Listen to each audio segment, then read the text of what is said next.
ሻቢያ በምዕራብ ግንባር ላይ ተመቷል። ቡድኑ ከግብጽ፣ ከሱዳን፣ ከፋኖ አንድ ክፍል ከሸኔ ከህወሓት ጋር ሱዳን ውስጥ ያደራጀው ኃይል የኢትዮጵያ መንግስት ይመታልኛል ብሎ ነበር። በምርጫው ዜማ አደጋን ፈጥራለሁ ብሎ የተነሳ ቢሆንም ካደጋው በፊት አደጋ ጋጥሞታል። የዚህ የስድስት ኃይሎች የተጣመሩበት ጥምረት አንድም በህልም ልዩነት፣ በሌላ በኩል ደግሞ ኢትዮጵያ በገነባቸው አስተማማኝ መከላከያ ምክንያት አደጋ ውስጥ ወድቋል።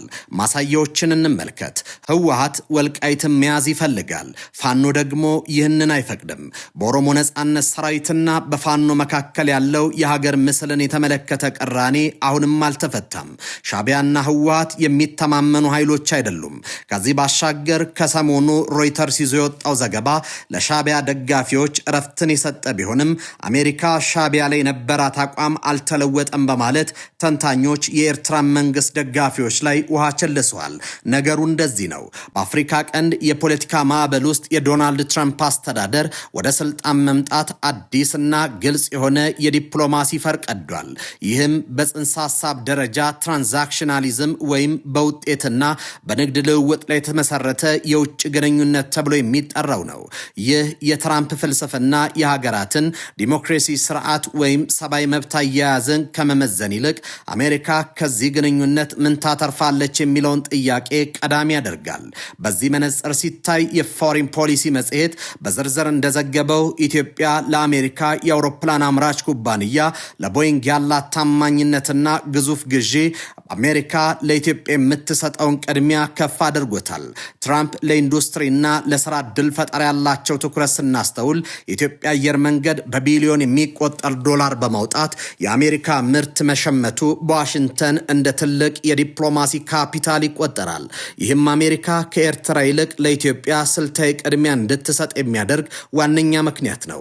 ምክንያቱም በሽያጩ የሚገኘው ትርፍና የሚፈጠረው የስራ ዕድል ለትራምፕ አሜሪካ ቀዳሚ ማድረግ ፖሊሲ ቀጥተኛ ስኬት ማሳያ ይሆናል። ይሁን እንጂ ይህ የጥቅም ስሌት አሜሪካ ከኤርትራ ጋር ያላትን ግንኙነት ሙሉ በሙሉ ወደ ጎን ትለዋለች ማለት አይደለም። ሮይተርስ በቅርቡ እንደዘገበው ትራምፕ በኤርትራ ላይ የተጣሉ ማዕቀቦችን ለማንሳትና ከአስመራ ጋር አዲስ ግንኙነት ለመጀመር ፍላጎት እንዳላቸው የሚያሳዩ ውስጣዊ ፍንጮች አሉ።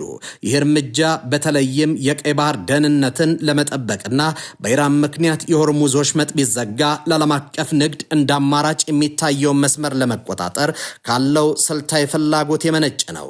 ትራምፕ ከፕሬዝደንት ኢሳያስ አፈወርቂ ጋር እጅ ለእጅ ለመጨባበጥ መቃረባቸው በአካባቢው ያለውን የጂኦፖለቲካ ሚዛን ለመጠበቅና ኢትዮጵያና ኤርትራ ወደ አላስፈላጊ ግጭት እንዳይገቡ እንደ ቅድመ መከላከል የሚያገለግል ታክቲካዊ እርምጃ ይመስላል። ምንም እንኳ የኢሳያስ ጸረ ምዕራባውያን አቋም ለአሜሪካ ስጋት ቢሆንም ትራምፕ ግንኙነቱን በማደስ ኤርትራን ከቻይናና ከሩሲያ ተጽዕኖ መስመር ለማስወጣት እንደ ትልቅ ስምምነት ሊጠቀሙበት ይችላሉ። በሌላ በኩል በአሁኑ ወቅት የሚነሳው የህወሓትና የሱዳን ጥምረት ለኢትዮጵያ ህልውና እንደ ትልቅ ስጋት ተደርጎ ሊወሰድ አይገባም የሚሉ በርካቶች ናቸው።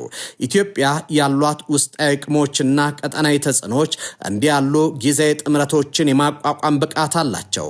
አሜሪካን ብትሆን የኢትዮጵያንና ታሪካዊ ስልታዊ ክብደት በሚገባ ስለምትረዳ በታክቲክ ደረጃ የረዥም ጊዜ አጋርነቷን አጠናክራ ትቀጥላለች።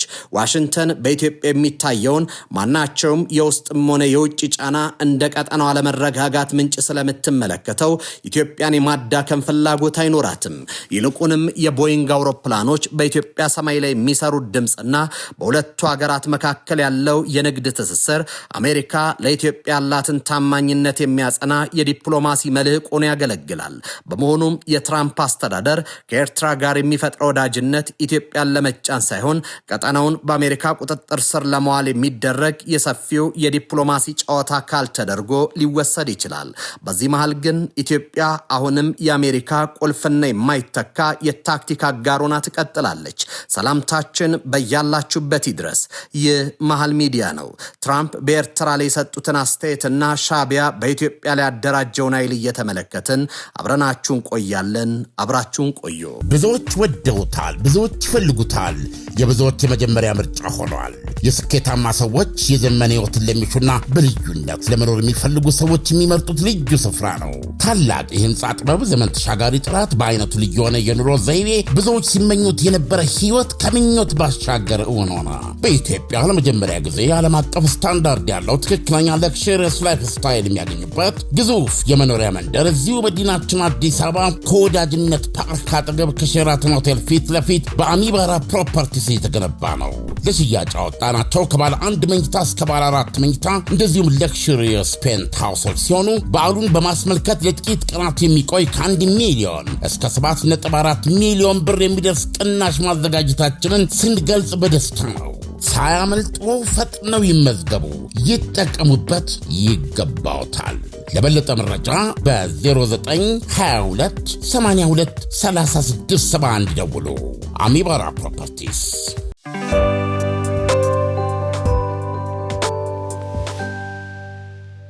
ኢትዮጵያ በአሁኑ ወቅት በታሪኳ አይታው በማታውቀው አይነት ባለብዙ ገጽና ውስብስብ አደጋዎች ተከባ ትገኛለች።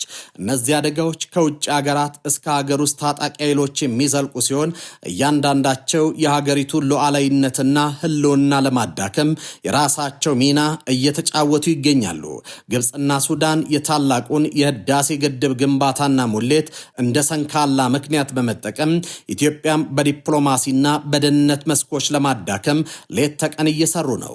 ግብፅ የኢትዮጵያን የውስጥ ሽኩቻ እንደ መልካም አጋጣሚ በመቁጠር ቀጠናዊ ተጽዕኖን ለማሳረፍ ስትጥር፣ ሱዳን በድንበር ውዝግቡና በራሷ የውስጥ ቀውስ ምክንያት የሚፈጠረውን አለመረጋጋት ወደ ኢትዮጵያ በማሸጋገር ረገድ የራሷ ድርሻ አላት። ከኤርትራ ጋር ያለው ግንኙነት ከሰላም ስምምነት ማግስት ወደ ማይታወቅና ወደ ተበላሸ ምዕራፍ መሸጋገሩ ለሰሜኑ የሀገሪቱ ክፍል ሌላው የስጋት ምንጭ ሆኗል። በሀገር ውስጥ ደግሞ የፋኖና የሸኔ ታጣቂዎች ከፌዴራል መንግስት ጋር የገቡት መጠነ ሰፊና ተከታታይ ግጭት የሀገሪቱን የሰላም አየር ከማናጋቱም በላይ የኢኮኖሚውን ዲዝልና ማህበራዊ ትስስሩን ዲላላ እየተጉ ይገኛሉ። እነዚህ ኃይሎች በጋራ ባይሰለፉም የሚፈጥሩት ትርምስ ግን ሀገሪቱን ማዕከላዊ መንግስት አቅም በማዳከም ለውጭ ጠላቶች ምቹ ሁኔታን የፈጠረ ነው። ከነዚህ ሁሉ ስጋቶች በበለጠ ግን የህወሓት የቅርብ ጊዜ እንቅስቃሴና የፕሪቶሪያው የሰላም ስምምነት በግልጽ የመጣት ዝንባሌ ሀገሪቱን እጅግ አደገኛ በሆነ መስቀለኛ መንገድ ላይ አቁሟታል። ድርጅቱ በደቡብ አፍሪካ የተፈረመውንና የጦር ድምፅን ጸጥ ያደረገውን ስምምነት ወደ ጎን በመተው በፌዴራል መንግስቱ ዕውቅና ተሰጥቶት የነበረውን የጊዜ አስተዳደር መዋቅር በኃይልና በደባ ማፍረሱ ትልቅ የጦርነት አዋጅ ነው። ህወሓት ወደ ቀድሞ የክልል መንግስት ነኝ ባይነት መመለሱና ከጦርነት በፊት በነበረው መዋቅር ራሱን መልሶ ማደራጀቱ የሰላም ስምምነቱ መቃብር ላይ እንደቆመ ያሳያል። በተለይም በቅርቡ ዶክተር ደብረጽዮን ገብረ ሚካኤል የክልሉን ፕሬዝደንት አድርጎ መሾሙና የፌዴራል መንግስቱ የሰላም ሂደቱን በበላይነት እንዲመሩና እንዲያስተባብሩ ዕውቅና የሰጣቸውን እንደ ሌተናል ጀነራል ታደሰ ወረደ ያሉ አመራሮችን ከፖለቲካዊ ውሳኔ ሰጭነት ገፍቶ ማውጣቱ ድርጅቱ ከሰላማዊ ንግግር ይልቅ ወደ ወታደራዊ ግጭት እያዘመመ መሆኑን በግልጽ ያረጋግጣል። የጠለምቱ ትንኮሳ አጀንዳ ለመፍጠር ነው የሚለው የድርጅቱ አመራሮች ድፍረት የተሞላበት ንግግር ደግሞ የህወሓትን አስከፊ የፖለቲካ ቁማር ቁልጭ አድርጎ ያሳያል። ይህ ንግግር የሚያሳየው ድርጅቱ አሁንም ቢሆን የትግራይን ወጣት ነፍስ እንደ ርካሽ የፖለቲካ መደራደሪያና ለዓለም አቀፉ ማህበረሰብ ማላዘኛ አጀንዳ እየተጠቀመበት መሆኑ ነው። ለዓለም አቀፉ ማህበረሰብ ራሱን እንደ ተበዳይ ለማሳየትና የመደራደር አቅሙን ከፍ ለማድረግ ሲል ብቻ ንጹሃንን ወደ እሳት መማገዱ ድርጅቱ ካለፉት የጥፋት ዘመናት ምንም አይነት ትምህርት አለመክሰሙን ያሳያል። ህወሓት አሁንም ቢሆን በሰላም ጥላ ውስጥ ሆኖ ጦርነትን እየናፈቀ በህዝቡ ስም እየነገደና የሀገሪቱን የሰላም ተስፋ እያጨለመ ነው። በመሆኑም መቀሌ ላይ አሁን የሚታየው ውጥረትና የህወሓት የደባ ዝግጅት ትግራይን ብቻ ሳይሆን መላው ኢትዮጵያን ዳግም ወደማይወጡት የደም አዙሪት ውስጥ ሊከታት የሚችል የጥፋት ደመና ሆኖ አጥልቷል። ያካሄድ በአስቸኳይ ካልተገታ የሰላም ስምምነቱ ትርጉም አልባ ሆኖ መቅረቱ ብቻ ሳይሆን ሀገሪቱ በውስጥና በውጭ ጠላቶቿ ተቀናጅቶ በሚሰነዘርባት ጥቃት ለከፋ አደጋ ልትጋለጥ ትችላለች።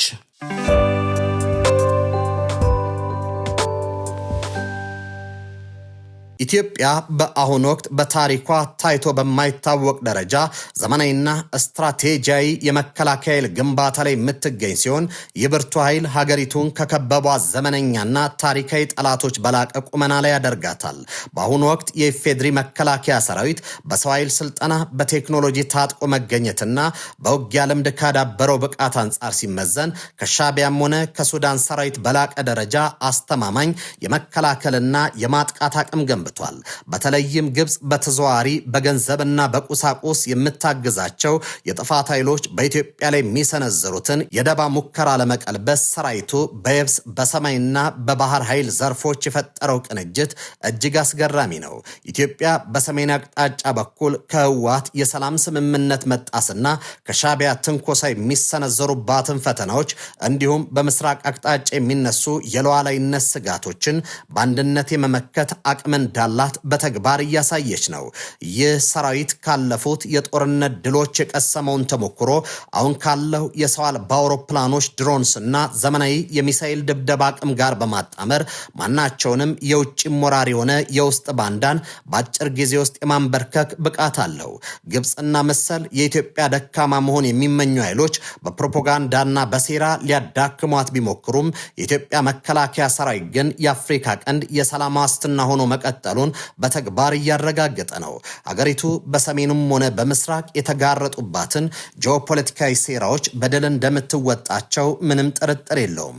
የኢትዮጵያ ሰራዊት ዛሬ ላይ ቆመበት የዝግጁነት ደረጃ ጠላቶቿ ዳግም ሊፈትኗት ቢሞክሩም ሊቀበሉት የማይችሉትን ዋጋ እንደሚያስከፍላቸው የሚያሳይ ሲሆን ኢትዮጵያም በልጆቿ ክንድ የገነባቸውን ይህ የማይበገር ኃይል የሀገሪቱን ታሪካዊ ልዕልና ሉዓላዊነት በጽኑ መሰረት ላይ ደምድሞታል።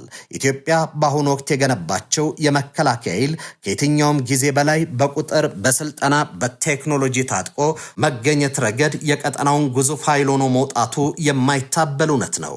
ይህ ግዙፍ ሰራዊት በሰው ኃይል ብዛትና በውጊያ ልምድ ብቻ ሳይሆን ባለፉት ጥቂት ዓመታት ባከናወነው የተቋም ግንባታ ሪፎርም በዓለም አቀፍ ደረጃ የሚመዘን የቴክኖሎጂ አቅም ባለቤት መሆን ችሏል።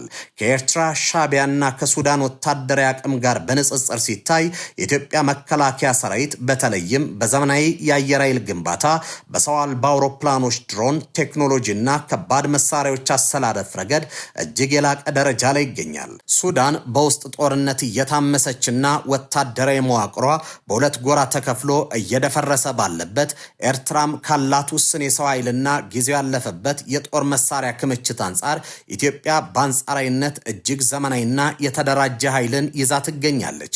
ግብጽ በሱዳንና በኤርትራ በኩል የምታደርገው የጥፋት ድጋፍም ቢሆን የኢትዮጵያን ሉዓላዊነት ለመገዳደር የሚችል ጠንካራ መሰረት የለውም። ምክንያቱም የኢትዮጵያ ሰራዊት በተለያዩ ግንባሮች በአንድ ጊዜ ውጊያ ማካሄድና የማሸነፍ ብቃት በተግባር ያስመሰከረ ብርቱ ኃይል በመሆኑ ነው። በሰሜን አቅጣጫ ከህወሓት የሰላም ስምምነት ጥሰትና ከድንበር ትንኮሳዎች የሚሰነዘረው ስጋት እንዲሁም በምዕራቡ አቅጣጫ የሚነሱ ቀጠናዊ ጂኦፖለቲካ ሴራዎችን ኢትዮጵያ በአስተማማኝ ሁኔታ መመከት የምትችልበት ቁመና ላይ ትገኛለች። የኢትዮጵያ አየር ኃይል በቅርቡ የታጠቃቸው እጅግ ዘመናዊ የሆኑ ሱ-30 ተዋጊ ጄቶችና የኤሌክትሮኒክስ የደህንነት መረቦች ሀገሪቱ በሺ የሚቆጠሩ ኪሎ ሜትሮች ርቀት ላይ ያለን ጠላት ገና ከቤቱ ሳይወጣ የመምታት አቅም እንዳላት ያረጋግጣል። ይህ የመከላከያ አቅም በምስራቅ አቅጣጫ ለሚቃጡ ማናቸውም የባህር በርና የሉዓላዊነት ጥያቄ ምላሽ ለመስጠት ዝግጁ ከመሆኑ በላይ በሰሜን በኩል የሚታየውን ማናቸውንም አይነት ዳግም የጦርነት ዝግጅት በአጭር ጊዜ ውስጥ የማክሸፍ ብቃት አለው። በአጠቃላይ ኢትዮጵያ በአሁኑ ወቅት የያዘችው ወታደራዊ ቁመና በዙሪያ ያሉ ታሪካዊ ጠላቶችም ሆኑ በውስጥ የጥፋት አጀንዳ የያዙ ኃይሎች ሊያናጉት የማይችሉት ጽኑ አለት ነው። ይህ የማይበገር ክንድ ሀገሪቷ ከከበቧት ዘርፈ ብዙ አደጋዎች ታድጓት ወደ ላቀ የብልጽግና ምዕራፍ እንደሚያሸጋግራት የሚጠቁም አስተማማኝ ዋስትና ነው።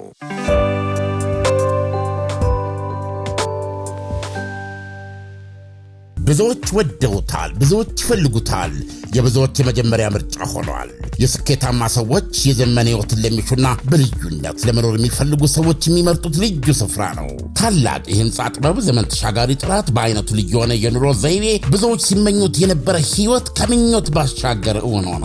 በኢትዮጵያ ለመጀመሪያ ጊዜ ዓለም አቀፍ ስታንዳርድ ያለው ትክክለኛ ለክሽርስ ላይፍ ስታይል የሚያገኙበት ግዙፍ የመኖሪያ መንደር እዚሁ መዲናችን አዲስ አበባ ከወዳጅነት ፓርክ አጠገብ ከሼራተን ሆቴል ፊት ለፊት በአሚባራ ፕሮፐርቲስ የተገነባ ነው። ለሽያጭ አወጣናቸው ከባለ 1 መኝታ እስከ ባለ 4 መኝታ እንደዚሁም ለክሽሪየስ ፔንት ሃውሶች ሲሆኑ በዓሉን በማስመልከት ለጥቂት ቀናት የሚቆይ ከ1 ሚሊዮን እስከ 7.4 ሚሊዮን ብር የሚደርስ ቅናሽ ማዘጋጀታችንን ስንገልጽ በደስታ ነው። ሳያመልጡ ፈጥነው ይመዝገቡ፣ ይጠቀሙበት፣ ይገባውታል። ለበለጠ መረጃ በ0922 82 36 71 ደውሉ። አሚባራ ፕሮፐርቲስ።